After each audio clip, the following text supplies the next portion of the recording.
Sorry, still a little out of breath from For Fuck's Sakes Friday. You're going to love that tomorrow. That's on Rumble, and it definitely is going to get me noticed by people. Let's put it that way. But before I get yeeted off the tubes, which I expect will happen,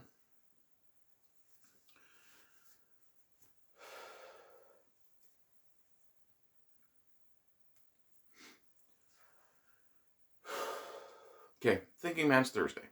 Sorry, switching mental gears a little bit. I spend a lot of time talking about fairly high ideals. Romance, the right way to be a man, things of that nature. But there are smaller things that should also concern you in your personal life. And one of those, to take a line from Dr. Peterson, clean your room, Bucko. Now, I have no idea how good an impression I just did, but I'm not really that worried about it. The important part of that is the idea behind that. And a lot of people will, or did, I should say, when Dr. Peterson was running his book tour, kind of tried to make that seem like an oversimplification. And in a way it was. It was a literary tool that Peterson used to kind of make a very good point. You don't need to tackle the great big things first. Sometimes all you really need to do is focus on small things. Correct small things. And I've said it before as well. If you celebrate the small victories, it gives you impetus to go out and chase bigger ones. So, I'm going to do a few pieces about small-scale things like etiquette and personal conduct. One of those things that you should be aware of is the idea of cleaning your room. Or your personal space. Keep your personal space clean and tidy. Part of that I'm sure Dr. Peterson didn't necessarily touch on. I have to be fair and honest and point out I haven't actually read the book. But that said, one of the things that comes when you have a clean personal living space is hygiene. It's far less smelly in a clean room. It's far less dank, nasty, prone to give you infections, for example.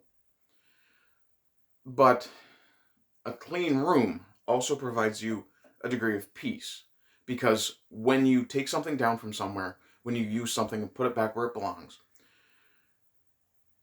if you have that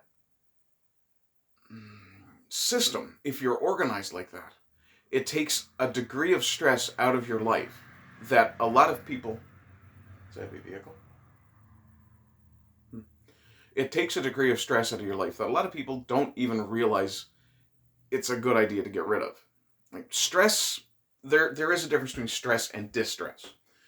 Stress is the pressure you feel to accomplish something. Distress is when your body is basically telling you, you're not doing something right. You have, or your mind is telling you that, and it will affect your body. Or it'll affect the relation you have with people around you, any number of things. But just solely on the basis of actually cleaning your room, of actually maintaining your personal space, you are left with... It makes things easier. For example, you can see there's some chaos on my tool bench. And I have to make sure now there's nothing particularly damning there. No. But some of that is work that's in various stages of being done. Some of it is stuff that I've just been toying with. I mean, it's too cold to really get out here and work, so I don't mind having the bench... Excuse me, didn't quite get the camera back where I wanted it.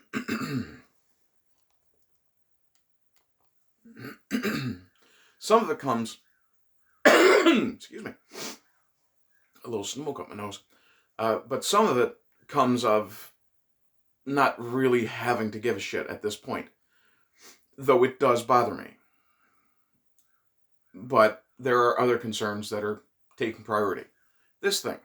This thing right here. That's one of them. It's winter. I've got to go shovel. I need access to that thing more than I need access to my bench grinder, for example. I thought I had that thing shut off. But when you maintain your personal space, you can take a certain degree of pride. And this is going to come off as a little bit ignorant. If you walk into someone else's space and you see, oh, it's not as tidy as mine, you are allowed to feel superior about that. You're not allowed to mock them. You're not allowed to point out to them that they're... Well, it's not necessarily a bad idea to point out to them that their room is messy. But bear in mind, try to do it with a degree of sensitivity if you can, especially if this is your friend or family.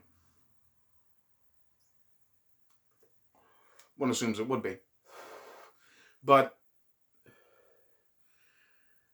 when you maintain your personal space, and I do apologize for being a little bit rambly at this point, but when you maintain your personal space, what you're doing is empowering yourself to maintain a greater space around you.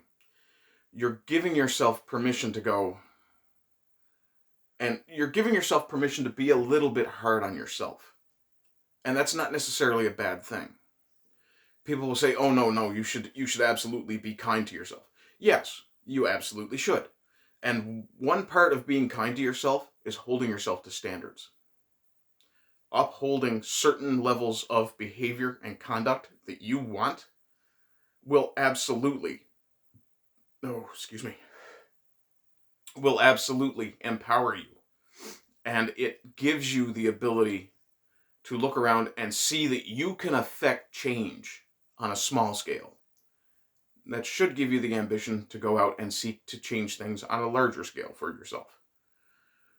For instance, if you're someone who suffers from depression or you're just lazy, motivating yourself just to clean your room is one of those small victories I spoke about earlier. And every small victory, and don't forget to celebrate them. Now, I'm not saying, oh, you tidied a bookshelf, go get hammered.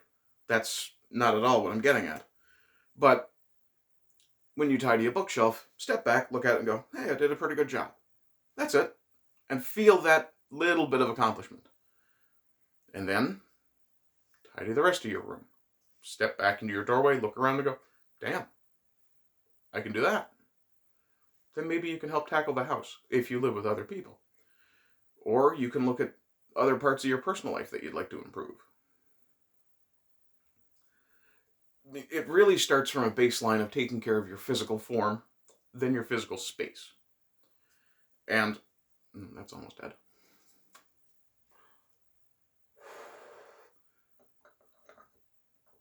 Once you're past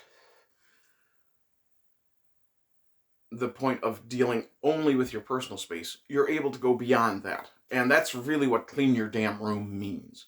It's more about setting standards for yourself and maintaining those standards. Peterson has repeatedly said that you shouldn't seek to be happy. Fair. In some ways, happiness is a bit of an illusory goal. What you should seek to be is improving every day. And you should be happy because you're doing that. I'm actually questioning whether or not I'm doing that at the moment, which, yeah, I think I'm doing okay. Losing weight. Doing well as a boyfriend. I'm slowly, very slowly, building a good base on YouTube. Surprising. I'm physically helping to maintain the area around my home. So, yeah, these things give you the ability. I'm actually helping maintain the area around my girlfriend's home as well, because, well, somebody's got to shovel her snow.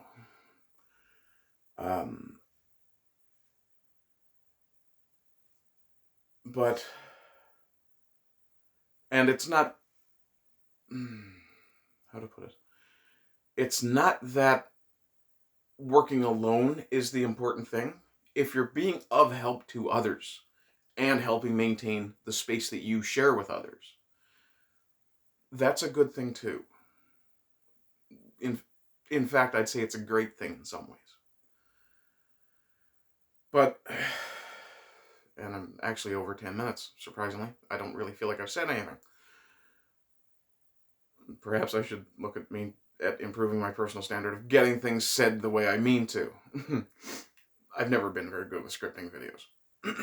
And I doubt I ever will be. But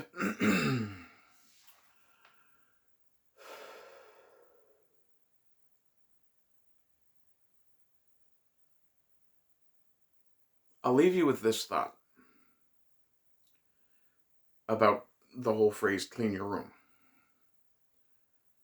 It's a responsibility we give children, and it's a responsibility we expect them not to need prompting to continue to do, on the basis that once they have achieved that standard for themselves, they will be empowered to continue to maintain that standard for themselves. And in maintaining your standards, you give yourself not just permission, but power to step beyond that limit. You don't have to limit yourself. You don't have to say, okay, I cleaned my room, my work is done. Actually, you should never say that. What you should be saying is, I've cleaned my room. Now, I'm going to go eat something, and if you're the one who cleans up after food, then clean up the entire area. If not, the very least you should do is make it as easy as possible on the person who does have to do that cleaning, or who chooses to do that cleaning. So when you finish eating, don't just leave a mess on the table. Get up, pick up your dishes, plates, cups, spoons, whatever. Put it wherever that needs to go before it gets dealt with to be put in the washer or in the sink. Help tidy up. Push your chair. Always push your chair back in. That's just standard good behavior. Kind of like the whole trolley question. The shopping trolley question. If you haven't actually seen that video about whether or not what the shopping trolley means as a moral question, you really should go watch that. Because that actually tells you about the two types of people I see in the world. I see humans and I see people. And I have a lower opinion of people than I do of humans. Because a human is someone who is self-actualized and able to act for the good of the community without reward. Without expectation of reward. Other than that, guys, I hope you're doing well. I hope you continue to do well. And rise again until lambs become lions. Bye-bye.